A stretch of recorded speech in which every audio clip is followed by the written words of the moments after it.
Llegamos ahora a lo que pudiéramos llamar el movimiento de lenguas más grande del cual haya constancia, y ese fue la Torre de Babel. Leamos el primer versículo que dice: Tenía entonces toda la tierra una sola lengua y unas mismas palabras. No sabemos cuál fue el idioma que se hablaba en aquel entonces antes de la Torre de Babel. Tal vez fue el castellano. ¿Cómo le parece? Bueno, la verdad es que no lo sabemos. Pero cualquier idioma que haya sido, creemos que ese será el que se hable en los cielos. Creemos que será un idioma mucho mejor que el que tenemos hoy, con nombres, sustantivos, verbos, adverbios y adjetivos más específicos. Los versículos 2 y 3 de este capítulo 11 de Génesis nos dicen: Y aconteció que cuando salieron de oriente, hallaron una llanura en la tierra de Sinar, y se establecieron allí. Y se dijeron unos a otros: Vamos, hagamos ladrillo, y cozámoslo con fuego. Y les sirvió el ladrillo en lugar de piedra, y el asfalto en lugar de mezcla. Por lo visto, amigo oyente, el hombre viajaba hacia el occidente, y llegó a una llanura que probablemente esté en el valle entre los ríos Tigris y Éufrates. Por allá en esa región no hay piedra, y por eso tuvieron que hacer el ladrillo. Se usaba el ladrillo como algo práctico. Fue una necesidad. Es interesante que muchos de los edificios en nuestras ciudades en el día de hoy están construidos de ladrillo, y suponemos que sea el tipo de material más popular que cualquier otro tipo que se emplea hoy para edificar. Esta no fue una clase de construcción falsa. Note usted cuidadosamente las palabras de ellos.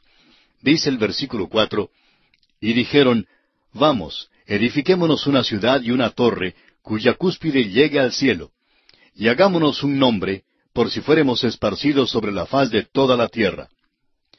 La Torre de Babel era un sigurat, es decir, una torre escalonada con terraza. Se hallan muchos de estos sigurat que cayeron en ruinas en el valle de los ríos Tigris y Éufrates. Eran hechos de ladrillos. Tenían una construcción sólida y por todo su alrededor había una rampa que llegaba hasta la cúspide. Evidentemente, en la cima, la parte superior, había un altar sobre el cual en ciertas ocasiones se ofrecía sacrificios humanos. Más adelante en la historia también se ofrecían niños a los cuales se los colocaba dentro de un ídolo enrojecido por el fuego. Estas cosas fueron relacionadas con los sigurats, o sea, la torre escalonada con terraza, más adelante. En ese entonces, pues, estaban edificando una torre y deseaban llegar hasta los cielos. La idea no es tratar de quitar los pies de entre el agua, ni tratar de edificar sobre el nivel de la marea alta. Este sentido no se encuentra aquí en esta porción. Lo que trataban de edificar era algo que sirviera como punto de reunión para los hombres contra Dios. La Torre de Babel fue una rebelión contra el Dios Todopoderoso. Al parecer, Nimrod encabezó este movimiento. Fue constructor de Babel y la Torre de Babel, la cual sería el lugar para el levantamiento de un imperio mundial que se opusiera a Dios. Para poder lograr su ambición y realizar sus sueños, le faltaban a Nimrod dos factores esenciales. Primero, le faltaba un centro de unidad, es decir, un tipo de centro de operaciones. Le faltaba una capital, por decirlo así, un lugar para juntarse, un lugar al cual acudir. Por eso construyó la ciudad de Babel, porque llenaba uno de sus requisitos para realizar su sueño de levantar un imperio mundial. En segundo lugar, le faltaba un punto de reunión. No era meramente un lugar geográfico, sino un punto psicológico. Le faltaba algo para motivar, para inspirar la chispa del entusiasmo, algo semejante a una canción o un grito de guerra. Le faltaba un tema impelente y urgente, le faltaba un monumento. En aquel día fue la Torre de Babel donde el desafío y la rebelión contra Dios se encontraron. Hagámonos un nombre, dijeron. Fue el lugar de una ambición ilimitada. La Torre de Babel no era un lugar a donde el hombre podía acudir en la hora de la marea alta. No estaban construyendo sobre el nivel de la marea alta. Esa es una interpretación muy trivial y hasta infantil. No, esta torre revelaba la actitud arrogante, desafiante y rebelde del hombre contra Dios. Dios había mandado al hombre que debía esparcirse por toda la tierra y llenarla. Pero el hombre contestó: ¿qué va? No pensamos esparcirnos, sino por el contrario, juntarnos. No queremos tener nada más que ver contigo. La Torre de Babel fue edificada para mostrar que el hombre se oponía a Dios. Ahora, la torre era más que un mero símbolo. Tenía una significación religiosa. En un sigurat, o sea, en uno de esos templos de forma de torre escalonada con terraza, adoraban a la criatura en vez de adorar al Creador. Adoraban el sol, la luna y las estrellas.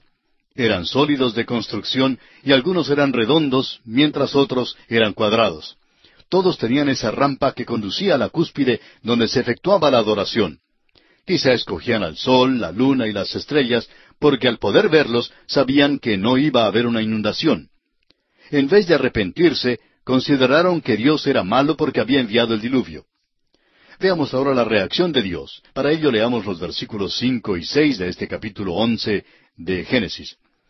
Y descendió Jehová para ver la ciudad y la torre que edificaban los hijos de los hombres. Y dijo Jehová, He aquí el pueblo es uno, y todos estos tienen un solo lenguaje, y han comenzado la obra, y nada les hará desistir ahora de lo que han pensado hacer. Todos los hombres hablaban un solo idioma y por tanto no tenían esa barrera tremenda del idioma. De modo que podían juntarse y tratar de edificar una torre. Encontramos aquí que la naturaleza del hombre todavía está caída a pesar del diluvio. Es totalmente depravado.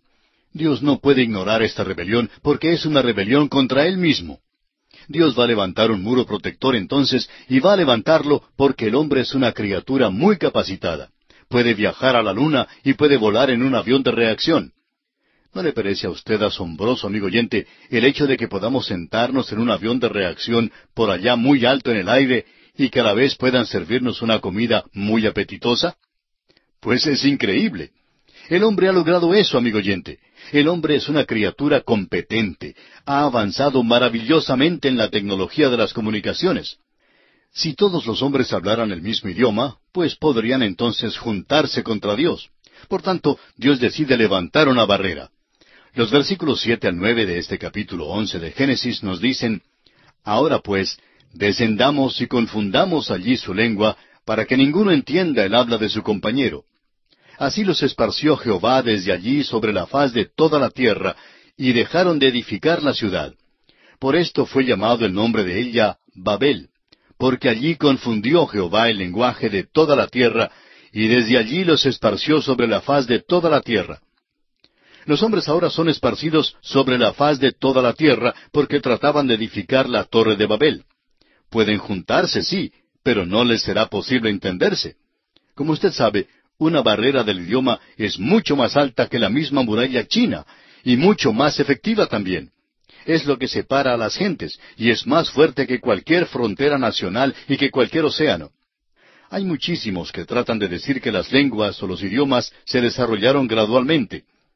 Aquí dice que Dios confundió su lenguaje para que al edificar allí mismo no pudieran entenderse y entonces pudieran esparcirse así en toda dirección. Encontramos aquí un verdadero hablar en lenguas donde no se podían entender. Hay un milagro del oído aquí tanto como del habla. Hablaban una lengua diferente y los oídos de los otros no podían oír lo que se decía. Surge ahora la pregunta con respecto a estos diversos idiomas. ¿Fue esta una bendición disfrazada de otra cosa? ¿O fue una maldición sobre el hombre? Bueno, para los fines de Dios fue una bendición. Para el desarrollo del hombre apartado de Dios fue un juicio. Ha sido un gran obstáculo, como bien usted sabe. Por los siglos los hombres han continuado esparcidos. Una de las cosas que está aconteciendo hoy en día a través de la radio, la televisión y los aviones a reacción es la destrucción de esos muros, y vemos que por hoy los muros de Jericó ciertamente se han venido abajo. Por eso creemos que Dios volverá a la tierra con juicio. Quisiéramos poner en contraste este movimiento de lenguas y aquellos eventos del día de Pentecostés. Este fue otro gran movimiento de lenguas, y en aquel tiempo encontramos que el Evangelio fue predicado en todos los idiomas que entendían los hombres que estaban presentes. No fue el hablar en una lengua desconocida. Y eso nunca fue parte del movimiento de lenguas en primer lugar. En el día de Pentecostés, Dios está dando su respuesta a la Torre de Babel. Dios está diciendo al género humano, tengo un evangelio, un mensaje para ti, y estoy llegando hacia ti con el evangelio en tu propio idioma. Esto es lo que ha hecho Dios. Hoy la Biblia se ha publicado en más idiomas y dialectos que cualquier otro libro que se conozca. Todavía se está traduciendo a otras lenguas y dialectos y está siendo llevada literalmente a centenares de tribus por todo el mundo. El Evangelio es para todo el género humano, Y la razón y el motivo de hablar en lenguas es para dejar saber a la raza humana que Dios ha respondido a la Torre de Babel, que ha provisto ahora una redención para el hombre. Se ha cumplido la misión. No hay necesidad hoy que el hombre trabaje para obtener la salvación, y nunca ha habido necesidad de eso. El hombre debe volver a Dios y escuchar su mensaje. El Evangelio es para usted, quien quiera que sea, y en cualquier idioma que usted hable. Es para usted, es para las naciones del mundo. El libro de Apocalipsis nos dice en el capítulo 7, versículo 9, «Después de esto miré, y he aquí una gran multitud, la cual nadie podía contar, de todas naciones, y tribus, y pueblos, y lenguas, que estaban delante del trono y en la presencia del Cordero, vestidos de ropas blancas y con palmas en las manos». Cuán diferente esta reunión a aquella que se menciona en la Torre de Babel. Ahora vamos a estudiar la línea de Sem, porque esta es la línea que se seguirá a través de todo el Antiguo Testamento. Génesis capítulo 11 versículos 10 y 24 nos dicen, «Estas son las generaciones de Sem. Sem, de edad de 100 años, engendró a Arfaxad 2 años después del diluvio». Pasando ahora al versículo 24 leemos, «Nacor vivió 29 años y engendró a Taré». La genealogía se da hasta Nacor y luego hasta Taré. Sigue luego la línea de Taré, porque él es el padre de Abraham. Leamos ahora en Génesis capítulo 11 versículos 25 y 26. «Y vivió Nacor, después que engendró a Taré, 119 años, y engendró hijos e hijas. Taré vivió 70 años, y engendró a Abraham, a Nacor y a Harán». Estamos siguiendo la línea de Sem, y realmente siguiendo esta línea, estamos recorriendo a través de la Biblia. La palabra de Dios seguirá esta línea directamente hasta la cruz de Cristo. Dios ha relatado todo esto como una introducción. Dios ya ha hecho ver al hombre que está en pecado. En el incidente de Caín y Abel vimos que Caín no reconoció que fue pecador. Y vemos allí una manifestación de la soberbia. En el diluvio vemos el pecado de la carne, porque los hombres se entregaron a los pecados de la carne, se entregaron a la violencia, y todo pensamiento e intento de sus corazones era malo. Estaban verdaderamente ciegos a su necesidad de la persona de Cristo. Eran sordos al reclamo de Dios, estaban muertos a Dios, muertos en sus delitos y pecados. Y Dios les hizo una invitación por intermedio de Noé, pero menospreciaron la invitación y continuaron en los pecados de la carne. Luego, aquí en la Torre de Babel, nos enteramos del pecado de la voluntad. Ese pecado es rebelión contra Dios.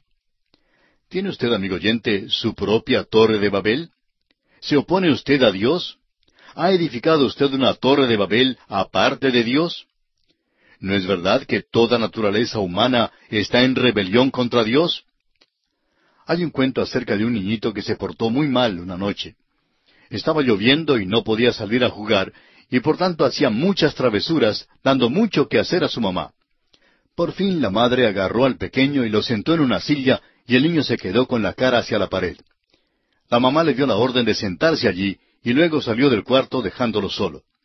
Después de un rato, ella escuchó un ruido en el otro cuarto, y llamó, «Juanito, ¿te has parado?» Y Juanito le contestó, «No, mamá, estoy sentado, pero por dentro estoy parado».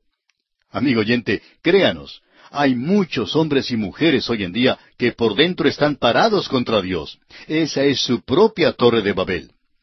Después que Dios nos reveló la perversidad del hombre, cómo ha caminado rumbo a la soberbia, al pecado de la carne y al pecado de la voluntad, sigue esta línea de Sem, Taré y Abraham para conducirnos a Cristo. Leamos los versículos 27 al 30 de este capítulo 11 de Génesis, que dicen, «Estas son las generaciones de Taré. Taré engendró a Abraham, a Nacor y a Harán, y Harán engendró a Lot. Y murió Harán antes que su padre Taré en la tierra de su nacimiento, en Ur de los Caldeos. Y tomaron a Abraham y Nacor para sí mujeres. El nombre de la mujer de Abraham era Sarai, y el nombre de la mujer de Nacor, Milca, hija de Harán, padre de Milca y de Isca. Mas Sarai era estéril y no tenía hijo». La palabra Harán significa demora, y encontraremos que hay una demora en los viajes. Ahora los versículos 31 y 32 de Génesis dicen, «Y tomó Taré a Abraham su hijo, y a Lot hijo de Harán, hijo de su hijo, y a Sarai su nuera, mujer de Abraham su hijo, y salió con ellos de Ur de los Caldeos, para ir a la tierra de Canaán. Y vinieron hasta Harán, y se quedaron allí. Y fueron los días de Taré 205 años, y murió Taré en Harán. Este es el principio de la historia de Abram. Y en este punto el libro de Génesis y la Biblia misma cambian de aspecto. Encontramos aquí lo que pudiéramos llamar un abismo o precipicio que marca una división grande en el libro de Génesis. Los primeros 11 capítulos están a un lado del precipicio y los 39 capítulos restantes están al otro lado del abismo. Los primeros 11 capítulos abarcan un mínimo de tiempo de 2000 años y posiblemente más. Ya hablamos de esto cuando comenzamos nuestro estudio del libro de Génesis.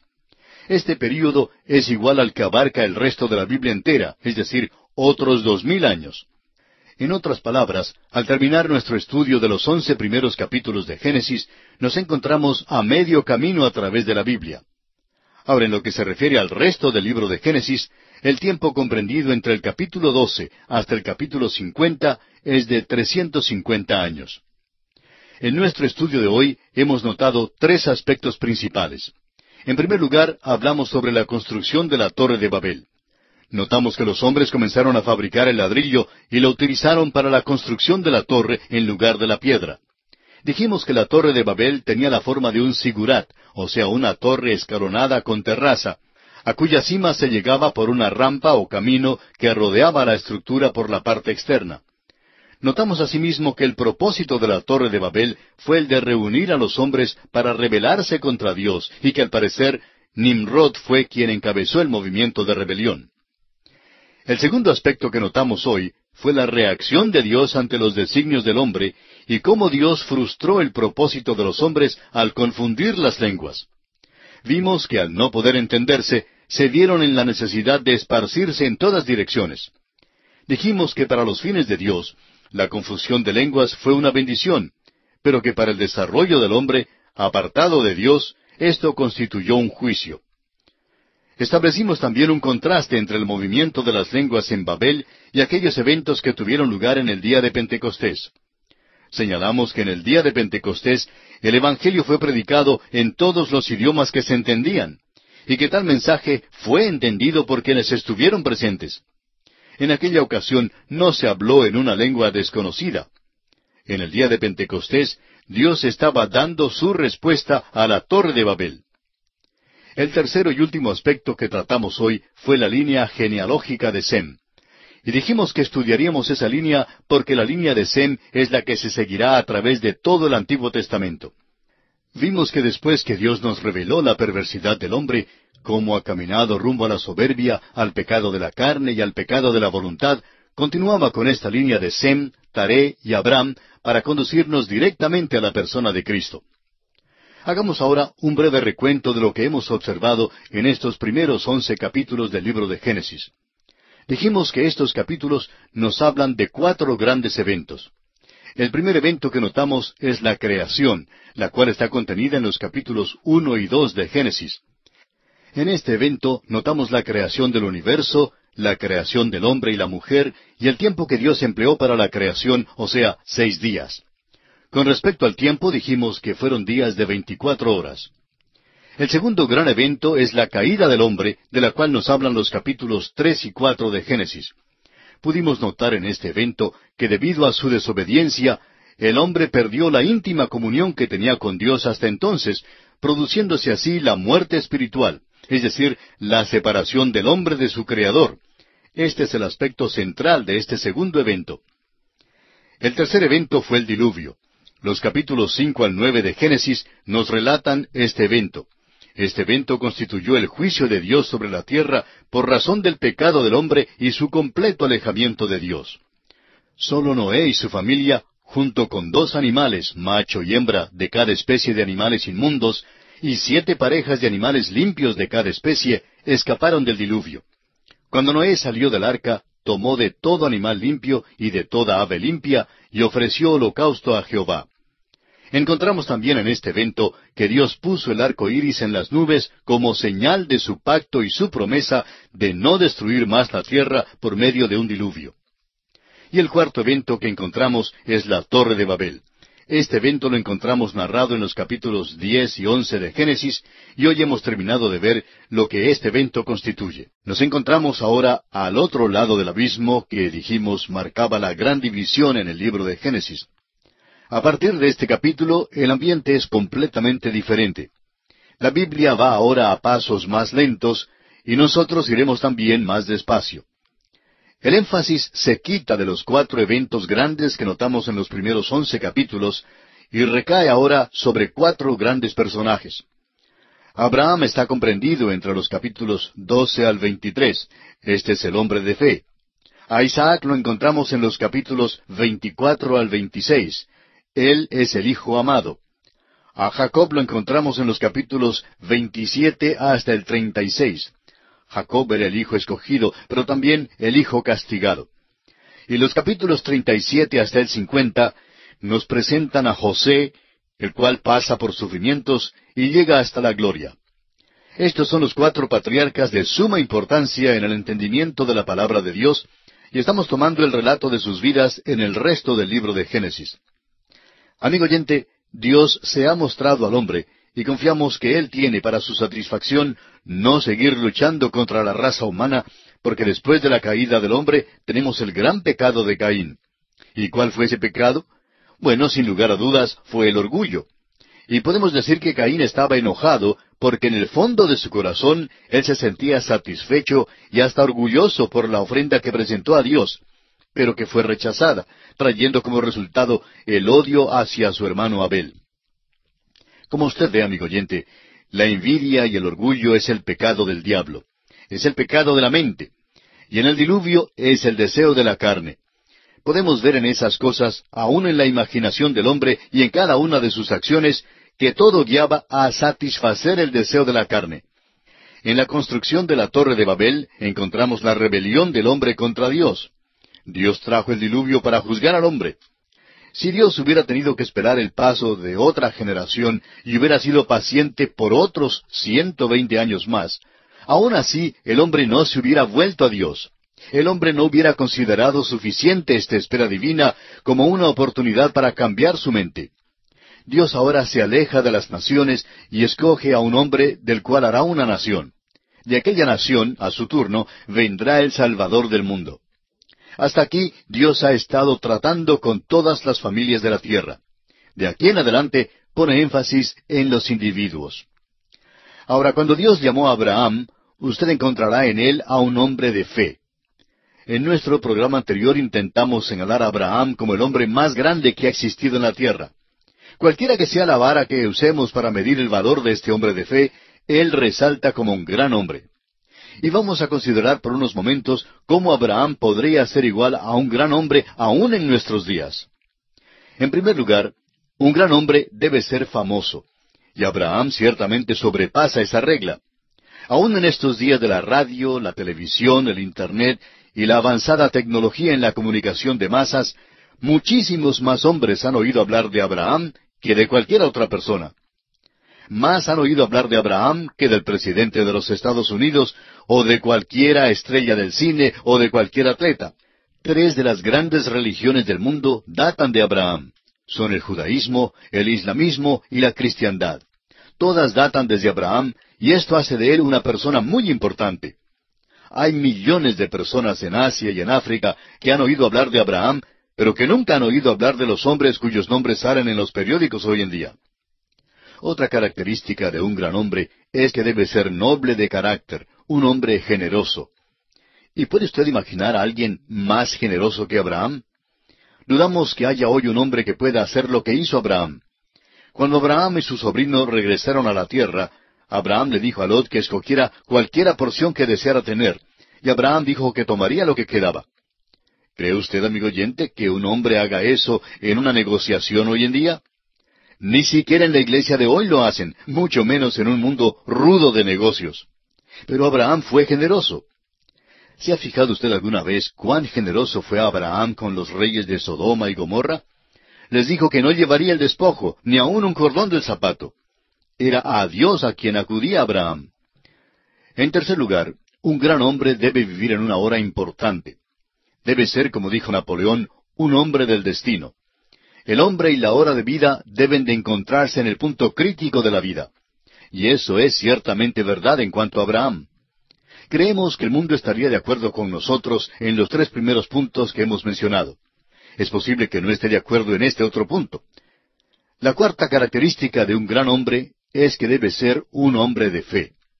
Y fíjese usted que todos los grandes hombres, aun los que no son cristianos, tienen algo en qué creer. Aprenderemos que Abraham tuvo 7 grandes visiones de Dios. Sufrió 4 desvíos, pero cada vez fue impulsado más cerca a Dios. La cosa más grande que se dice de Abraham en la Biblia es que creyó a Dios. En Génesis capítulo 15, versículo 6 leemos, «Y creyó a Jehová, y le fue contado por justicia». Al estudiar acerca de Abraham en estos próximos capítulos, estamos aprendiendo acerca de uno de los grandes hombres de todos los tiempos. Es un gran hombre tanto en la historia secular como en la historia sagrada. Nadie que sea completamente humano se iguala a Abraham. Se hace mención de él más que de cualquier otro hombre en la palabra de Dios. Esto no quiere decir que fue perfecto. La verdad es que falló muchas veces. Dios le dio 4 pruebas y cada vez cayó. Pero igual que Simón Pedro, se levantó, se limpió y empezó de nuevo a caminar con Dios. Amigo oyente, si Dios ha tocado su corazón y su vida, es posible que fracase, pero esperamos que se levante y empiece de nuevo a seguir con el Señor. Una vez más deseamos enfatizar el cambio que tiene lugar en este punto en el libro de Génesis. Dios ha estado tratando hasta ahora con toda la raza del género humano. Desde Adán a Abraham, Dios no se había aparecido a nadie. Trató con todo el universo. Sin embargo, el hombre manifestó la soberbia, que es un pecado de la mente, y manifestó el deseo de la carne, y asimismo mostró su rebelión franca y abierta contra Dios. Nadie puede dudar la paciencia de Dios con el mundo de aquel entonces. Matusalén vivió 969 años, y Dios esperó durante toda aquella generación antes de enviar el diluvio. Ciertamente fue suficiente tiempo para darles la oportunidad de cambiar de opinión. Y luego notamos una rebelión franca y abierta en la Torre de Babel. Es obvio que Dios ha de tratar con la raza humana de una manera diferente. Por tanto, se aparta de la raza entera del género humano y escoge a un individuo.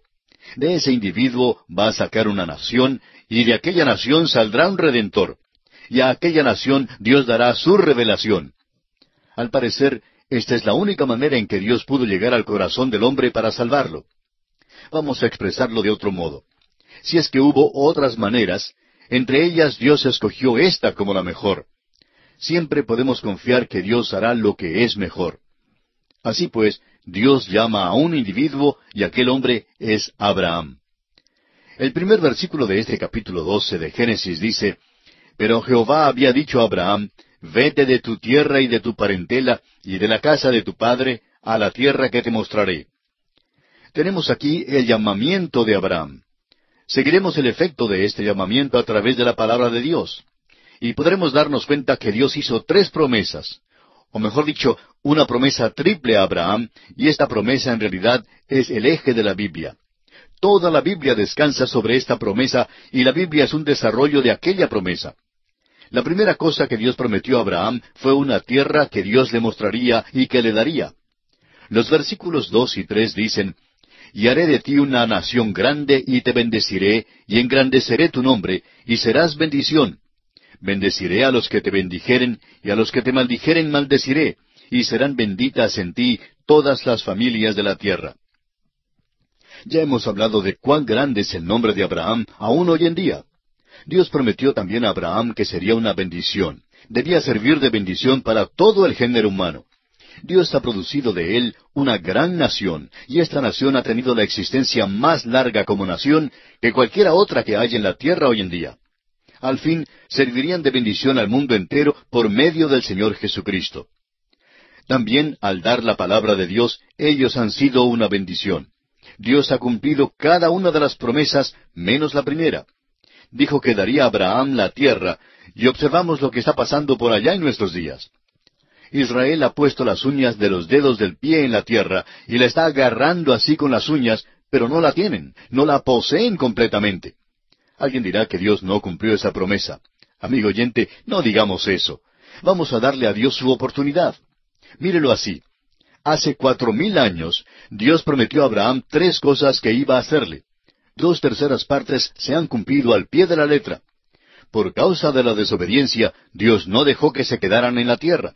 Dios les había amonestado que sucedería esto si eran desobedientes y si se apartaban de Él. Bueno, están apartados de Él hoy día, y como resultado están encarando muchas dificultades. De modo que no digamos que Dios no cumple su palabra. El hecho es que Dios está haciendo exactamente lo que Él dijo que haría.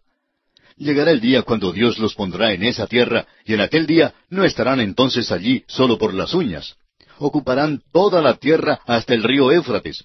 Estarán en la región donde estaba la nación Etea, y por allí hasta el río de Egipto, el cual es un río pequeño en ese desierto árabe.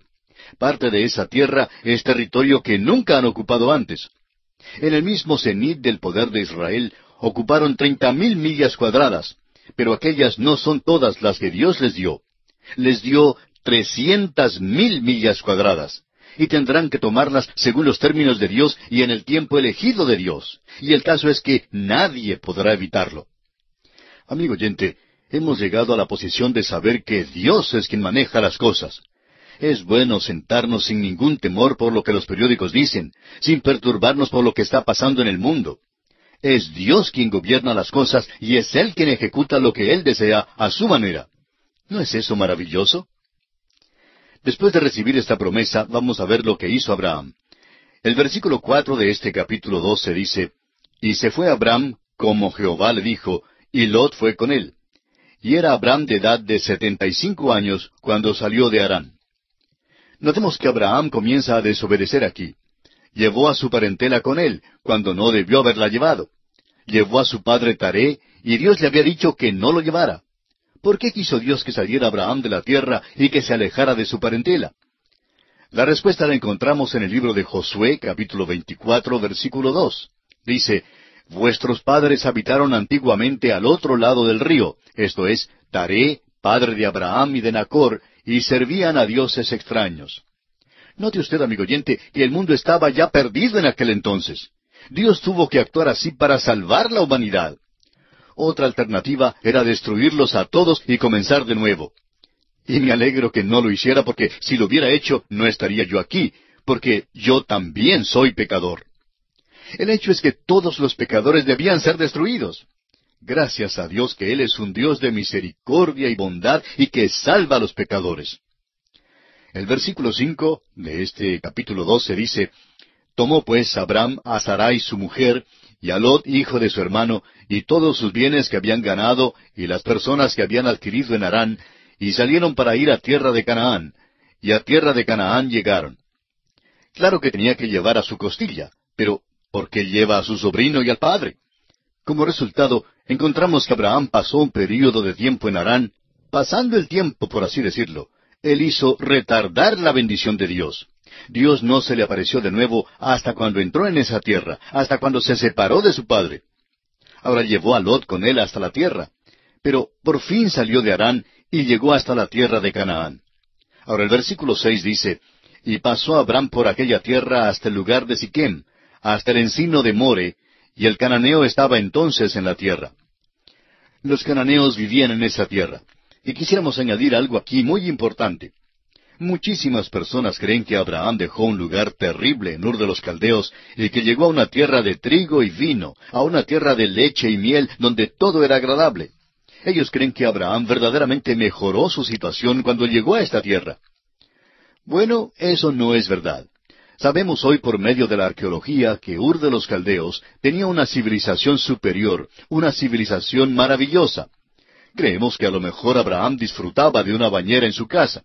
Bueno, dejó todo eso para llegar a la tierra de Canaán, y el cananeo todavía estaba en la tierra. Estos hombres no eran civilizados, sino bárbaros y paganos. El punto no es que Abraham mejora de situación, sino que Abraham obedece a Dios. El punto central aquí es su obediencia. Ahora que ha obedecido a Dios y ha llegado a la tierra, veremos lo que pasa. El versículo 7 de este capítulo 12 de Génesis dice, «Y apareció Jehová a Abraham y le dijo, A tu descendencia daré esta tierra. Y edificó allí un altar a Jehová, quien le había aparecido». Debemos hacer caso de esto. Mientras que Abraham estuviera en la tierra de Harán, el lugar de demora, Dios no se le apareció. Pero aquí Dios se le aparece la segunda vez, y Abraham edifica un altar al Señor. Una de las razones por la cual hoy muchos de nosotros no recibimos bendición al leer la Biblia es porque no vivimos de conformidad con la luz que tenemos. La Biblia condena a los que no hacen eso. Si obedeciéramos a Dios, vendría más bendición. Dios no se le aparece a Abraham hasta cuando Abraham está listo a actuar en obediencia a Dios y a vivir de conformidad con la luz que tenía. Luego Dios está dispuesto a aparecerle de nuevo. Abraham responde edificando un altar. Veremos que Abraham es un verdadero constructor de altares donde quiera que iba. Ahora el versículo 8 dice, Luego se pasó de allí a un monte al oriente de Betel, y plantó su tienda, teniendo a Betel al occidente y Ai al oriente. Y edificó allí altar a Jehová, e invocó el nombre de Jehová. Abraham hizo dos cosas cuando entró en esa tierra. Plantó su tienda. Eso sería algo así como comprarse un nuevo apartamento. De todas maneras, ha llegado. Planta su tienda, allí es donde va a vivir. Luego edificó un altar. Ese fue su testimonio para Dios. Donde quiera que Abraham iba, dejaba un testimonio para Dios. Ahora, ¿qué clase de testimonio tiene usted, amigo oyente? No es menester poner un tratado enfrente de su casa. No tiene que escribir Jesús salva en la parte de atrás de su carro para luego manejar como un maniático en la autopista. Amigo oyente, ese no es un testimonio de ninguna manera. Este hombre Abraham tranquilamente adoraba a Dios y los cananeos pronto comprendieron lo que hacía. El versículo 9 dice, Y Abraham partió de allí, caminando y yendo hacia el Negev. Ese es un buen rumbo. Hace más calor por allí y es mejor clima. Bueno, este hombre viaja hacia el sur, es nómada. Y así llegamos a una mancha en su vida. En realidad, esta es la segunda mancha. Los versículos 10 hasta el 12 nos dicen, Hubo entonces hambre en la tierra, y descendió Abraham a Egipto para morar allá, porque era grande el hambre en la tierra. Y aconteció que cuando estaba para entrar en Egipto, dijo a Sarai su mujer, He aquí ahora conozco que eres mujer de hermoso aspecto. Y cuando te vean los egipcios dirán, Su mujer es, y me matarán a mí, y a ti te reservarán la vida. Abraham estaba en la tierra, y ese era el lugar de bendición. Dios nunca le dijo que saliera de ella. Pero vino el hambre a la tierra, y nos parece ver a Abraham una mañana saliendo de la tienda y diciendo, Sarai, me parece que todo el mundo se va para Egipto. Hay hambre, como bien sabes, y se está empeorando la situación. No sería malo que hagamos los arreglos para salir de aquí. Y suponemos que Sarai dijo, Lo que tú digas, Abraham, soy tu esposa e iré contigo.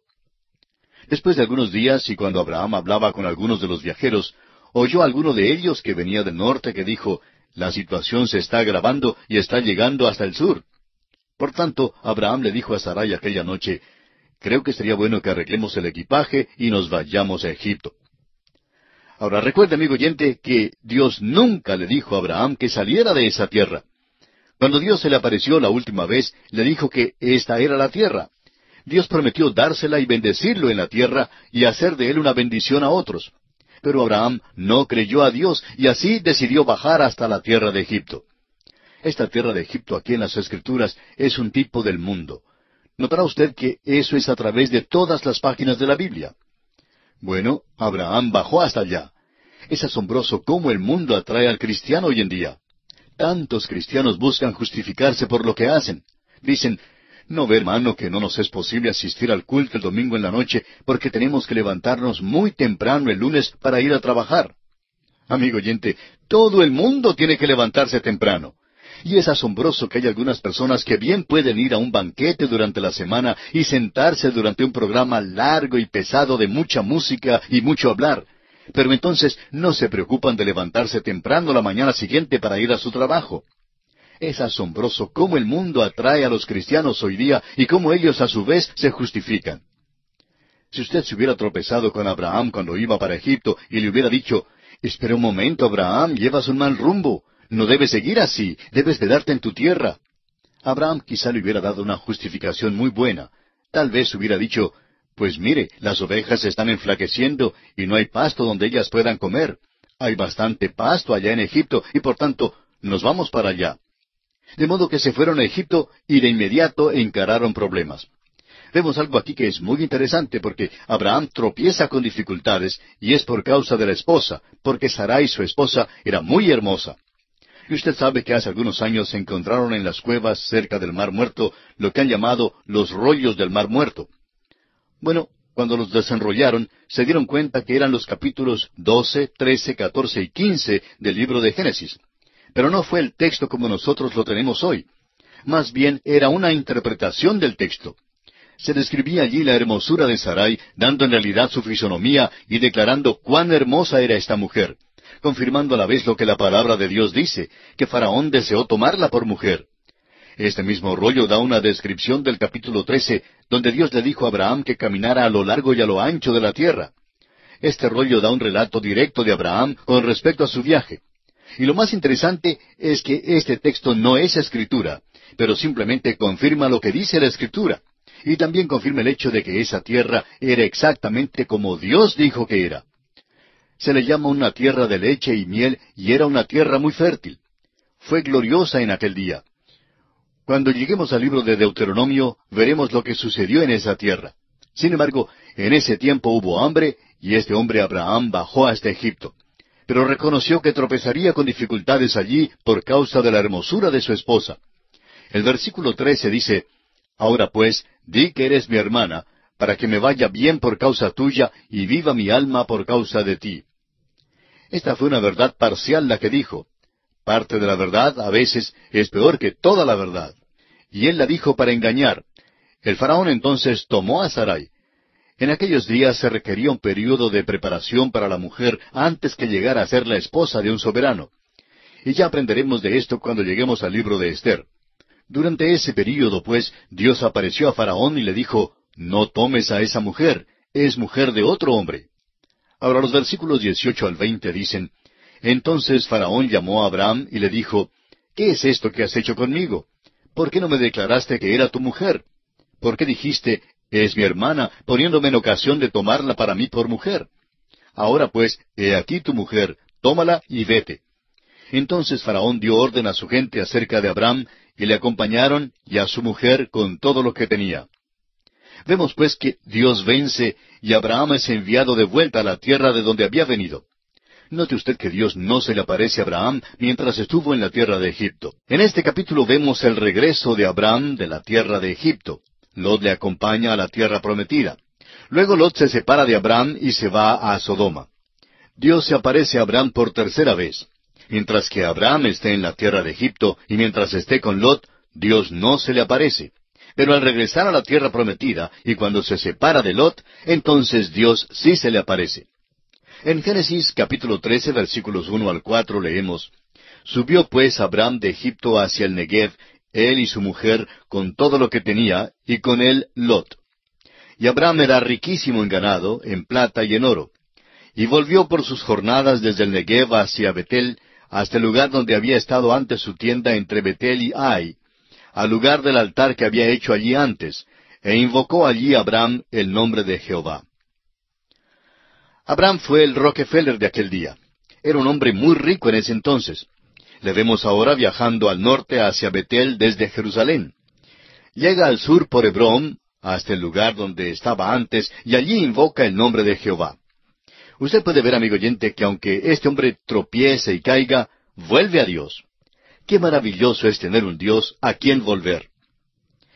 Luego podemos ver que Abraham y Lot se separan por contienda entre los pastores del ganado. Leemos en los versículos 5 al 7, «También Lot, que andaba con Abraham, tenía ovejas, vacas y tiendas, y la tierra no era suficiente para que habitasen juntos, pues sus posesiones eran muchas, y no podían morar en un mismo lugar. Y hubo contienda entre los pastores del ganado de Abraham y los pastores del ganado de Lot, y el cananeo y el fereceo habitaban entonces en la tierra». Usted puede ver, amigo oyente, que a Lot le fue muy bien en la tierra de Egipto y que él también era rico. La palabra de Dios es una palabra maravillosa, si solo dejamos que nos hable. Notaremos que Abraham adquirió dos cosas allí en la tierra de Egipto, y ellas le van a causar un dolor indecible. Una de las cosas que adquirió fue las riquezas. La otra fue una criada egipcia que se llamaba Agar, y luego leeremos más acerca de ella. Aquí las riquezas son las que le causan dificultad. Abraham y Lot tienen que separarse porque hay contienda entre los pastores del ganado. ¿Notó usted que el cananeo y el fereceo habitaban entonces en la tierra? Los pastores de Abraham y Lot se peleaban, y ellos no lo aprueban. Pues el cananeo le susurra al fereceo, míralos, de nuevo se pelean. Entraron en la tierra y edificaron un altar al Dios vivo y verdadero. Por cierto que cuando primero llegaron aquí, estimábamos a Abraham y creíamos que era honesto y que hablaba la verdad. Pero véanlos ahora. Mira la contienda que tienen entre ellos mismos. No creemos que ahora el cananeo y el fereceo quedaran con una buena impresión acerca de Lot y Abraham. Amigo oyente, vamos a decir algo que a alguien le puede caer mal. No conocemos el lugar donde usted vive, pero si es como otros tantos lugares, incluyendo el mío también, podemos decir que los metodistas, los bautistas y los presbiterianos no se llevan muy bien. Hay contienda. A veces en algunas iglesias hay pleitos internos. Los que no son creyentes afuera saben todo acerca de ellos.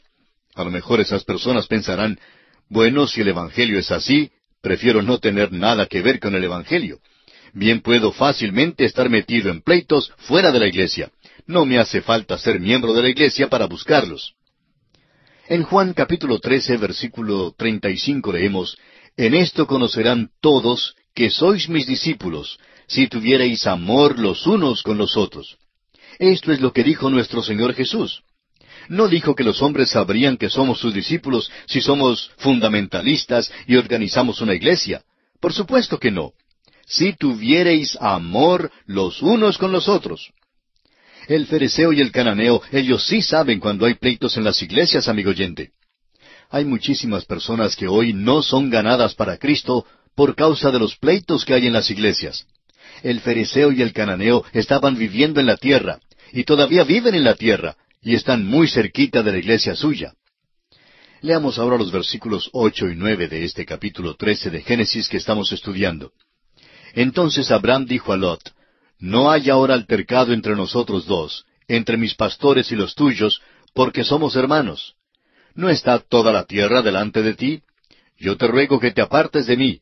Si fueres a la mano izquierda, yo iré a la derecha, y si tú a la derecha, yo iré a la izquierda.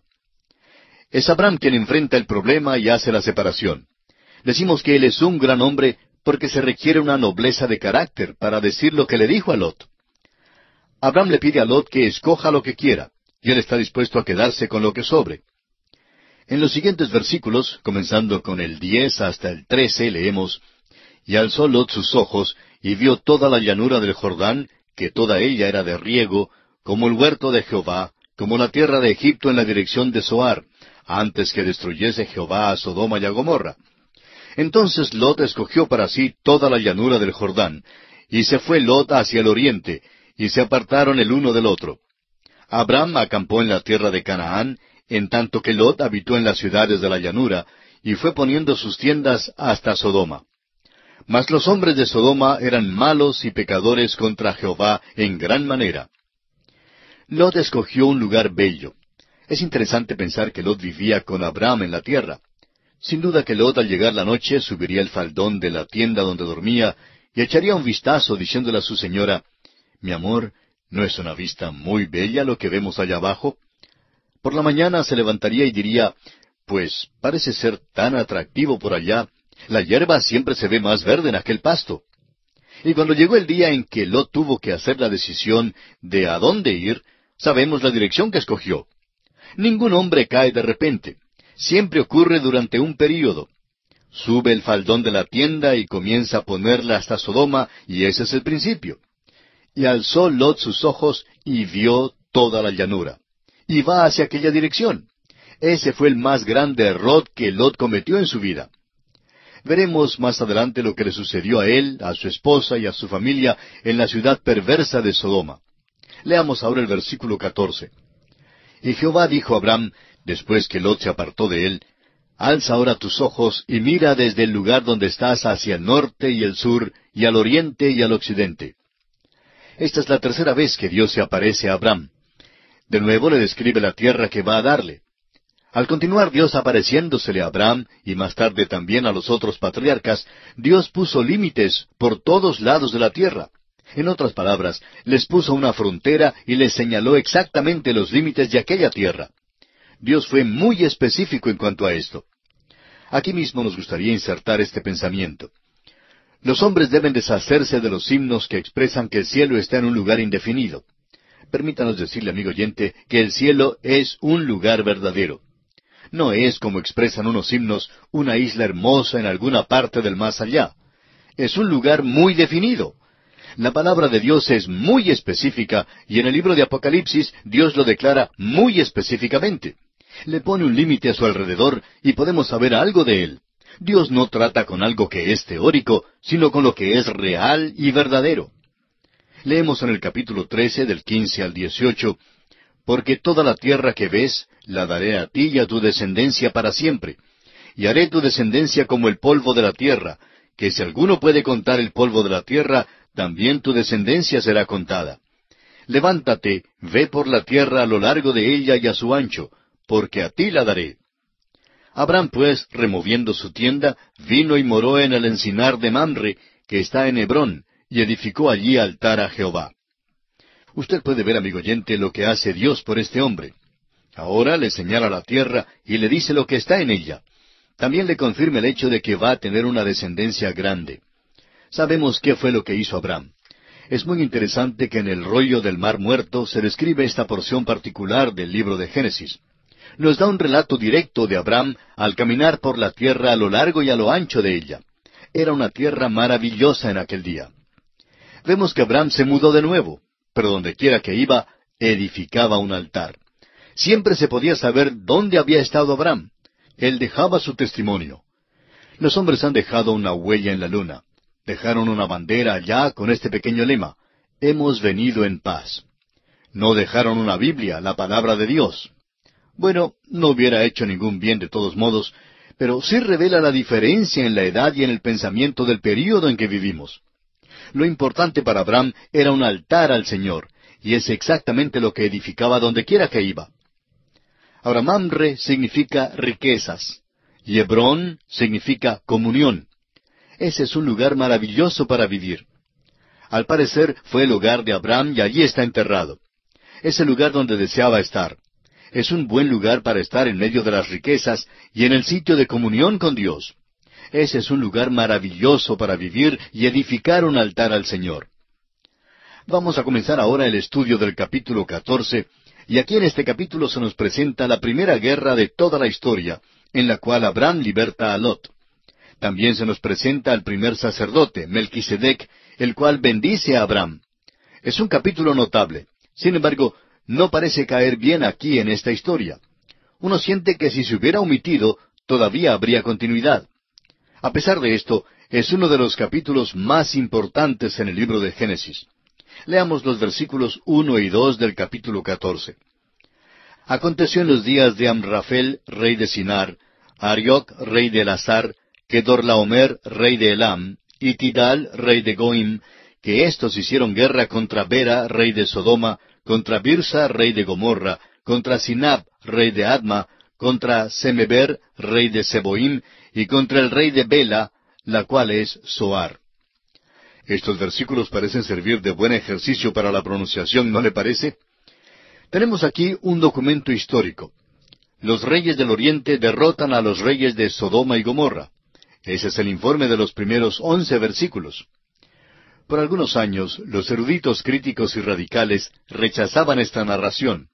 Decían que estos hombres no aparecen en la historia de ninguna manera, y puesto que no aparecían en la historia secular, esta era una historia ridícula. ¿Sabe usted, amigo oyente, que los nombres de estos hombres han sido hallados inscritos en monumentos y en lápidas? Por eso sabemos que sí existieron. En efecto, el nombre Amrafel, que se menciona en este capítulo, se lo conoce ahora con el de Hammurabi en una historia secular. Un hecho muy significativo que encontramos aquí es que hubo una guerra, y esta es la primera guerra que se menciona en la Biblia. Por tanto, vemos que los hombres comenzaron desde temprano a guerrear. En Génesis capítulo 14, versículos 3 y 4 leemos: «Todos estos se juntaron en el valle de Sidim, que es el mar salado. 12 años habían servido a Kedorlaomer, y en el 13º se rebelaron». Es solo una narración histórica la que tenemos aquí, y no intentamos leer este capítulo versículo por versículo. los reyes del oriente llegaron y vencieron a los reyes que se habían juntado alrededor de la parte baja del Mar Muerto. Están listos para llevarlos cautivos. Si usted tiene un mapa en la parte de atrás de su Biblia, favor de buscarlo, y encontrará que a ellos casi les toca pasar por la tienda de Abraham para dejar el Mar Muerto. Viajarían cruzando el fértil camino con la forma de un arco, y luego volverían a la tierra de donde vinieron desde el oriente. Esto es interesante y sirve de relato histórico, y nos informa sobre la primera guerra. No vamos a entrar en todos los detalles. Al parecer, los reyes del oriente habían luchado allí antes y tuvieron sujetos a los reyes de Sodoma y Gomorra, pero ellos se rebelaron. Esto causó que los reyes del oriente hicieran guerra de nuevo. Pero no creemos que la narración histórica sea el propósito principal del escritor al relatarnos esto. Lo significativo es que Lot estaba envuelto en esto, y Lot es sobrino de Abraham. Usted puede notar que Lot vivía en Sodoma y fue llevado cautivo. Como ya hemos sugerido, cuando los reyes del oriente salieron de la región de Sodoma y Gomorra, viajaron hacia el norte por la orilla oeste del Mar Muerto. Francamente, eso no queda demasiado lejos de Hebrón y Mamre, donde moraba Abraham. Usted puede pararse donde Abraham se paró en aquel día, y puede ver cualquier movimiento que tenga lugar por allá en dirección al Mar Muerto. De modo que cuando le trajeron la noticia a Abraham, él salió enseguida a perseguir al enemigo. A continuación vamos a ver que Abraham vence a los reyes del oriente, libera a Lot y recobra los bienes. Leamos ahora los versículos 12 y 13 del capítulo 14 de Génesis. Tomaron también a Lot, hijo del hermano de Abraham, que moraba en Sodoma, y sus bienes, y se fueron. Y vino uno de los que escaparon, y lo anunció a Abraham el hebreo, que habitaba en el encinar de Mamre el amorreo, hermano de Escol y hermano de Aner, los cuales eran aliados de Abraham. Vemos aquí que Abraham está acompañado de un grupo de hombres. Realmente tuvieron que aliarse en aquel día por causa de la persecución del enemigo, o de la llegada de un enemigo, y entre muchos habría seguridad. Si no permanecían juntos, se ahorcarían solos. Leamos ahora el versículo 14 del capítulo 14 de Génesis. Oyó Abraham que su pariente estaba prisionero, y armó a sus criados, los nacidos en su casa, 318, y los siguió hasta Dan. Lo que nos sobrecoge aquí es la revelación de la grandeza de las posesiones de Abraham.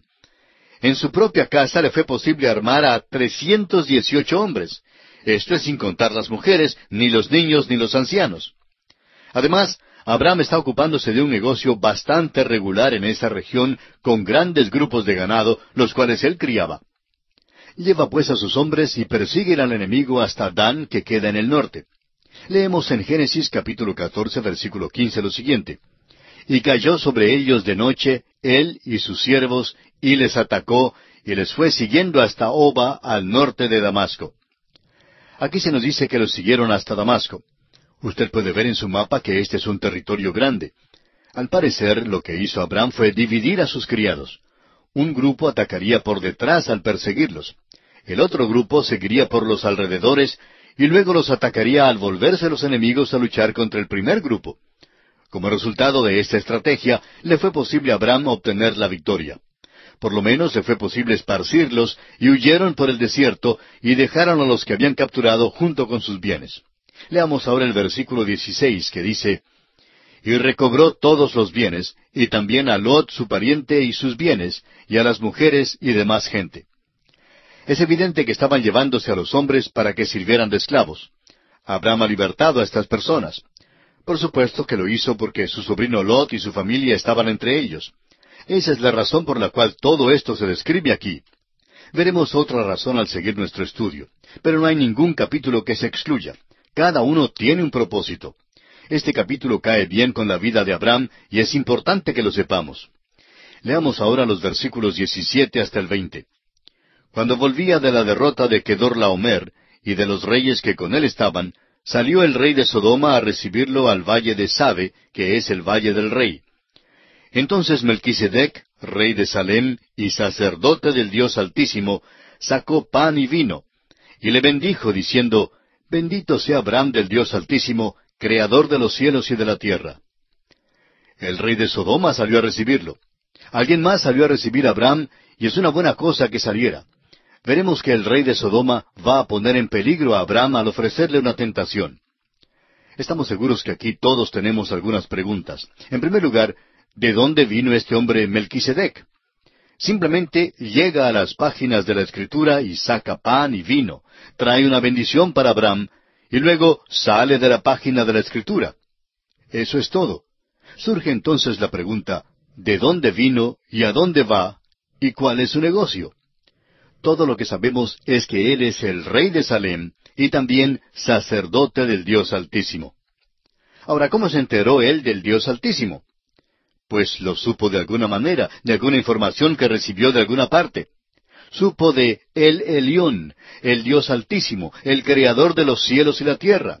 En otras palabras, conoció al Dios vivo, al Dios de Génesis 1, al Dios de Noé, al Dios de Enoc. Este es el Dios único, no es simplemente una deidad local. Lupol, en su libro sobre Génesis, dice que esta es una concepción estrictamente monoteísta. En su libro El origen de la religión, el Dr. Swamer dice que esto revela que existía el monoteísmo antes que el politeísmo. En otras palabras, todos los hombres tenían un conocimiento del Dios verdadero y del Dios vivo. El apóstol Pablo en su carta a los Romanos capítulo 1 versículo 21 dice, «Pues habiendo conocido a Dios, no le glorificaron como a Dios, ni le dieron gracias, sino que se envanecieron en sus razonamientos, y su necio corazón fue entenebrecido». Pablo dice que por esta causa comenzaron a adorar a las criaturas antes que al Creador. Sin embargo, nos encontramos aquí con un hombre quien es sumo sacerdote. Es sumo sacerdote para el mundo de aquellos días. Tenía un conocimiento del Dios vivo y verdadero, y era sacerdote del Dios vivo y verdadero. Llega y le trae pan y vino a Abraham. Aquellos son los elementos de la cena del Señor. Y nos preguntamos, ¿en qué pensaba y cuánto sabía Melquisedec? Se hace mención de Melquisedec 3 veces en la Escritura. Aquí se presenta históricamente. Luego se le menciona en el Salmo 110, y allí se le presenta proféticamente. Dice el versículo 4 del Salmo 110, «Juró Jehová y no se arrepentirá. Tú eres sacerdote para siempre, según el orden de Melquisedec». Se le menciona también algunas veces en la Epístola a los Hebreos, y al llegar allí en nuestro estudio hablaremos mucho en cuanto a Melquisedec. Hebreos capítulo 7, versículo 3 dice, «Sin padre, sin madre, sin genealogía, que ni tiene principio de días, ni fin de vida, sino hecho semejante al Hijo de Dios, permanece sacerdote para siempre». Ahora entendemos por qué no se dice nada en cuanto a su origen. No se dice nada en cuanto al padre ni a la madre, y parece muy extraño porque el libro de Génesis es un libro que habla sobre las familias. Se interesa mucho en contar los principios de las familias, y cada vez que se hace mención de un hombre importante, se describe su línea con todo interés. Es el hijo de fulano de tal, o estas son las generaciones de fulano de tal. Son frases conocidas que encontramos en el libro de Génesis. Pero no se nos cuenta nada en cuanto a la familia de Melquisedec. La epístola a los Hebreos deja muy en claro que no se hace mención de ella, porque el sacerdocio de Cristo, desde su comienzo, es según el orden de Melquisedec. El orden del servicio del sacerdocio de Cristo sigue al orden de Aarón, en el cual nuestro Señor Jesucristo fue un sacrificio y entró en el lugar santísimo para sacrificarse Él mismo.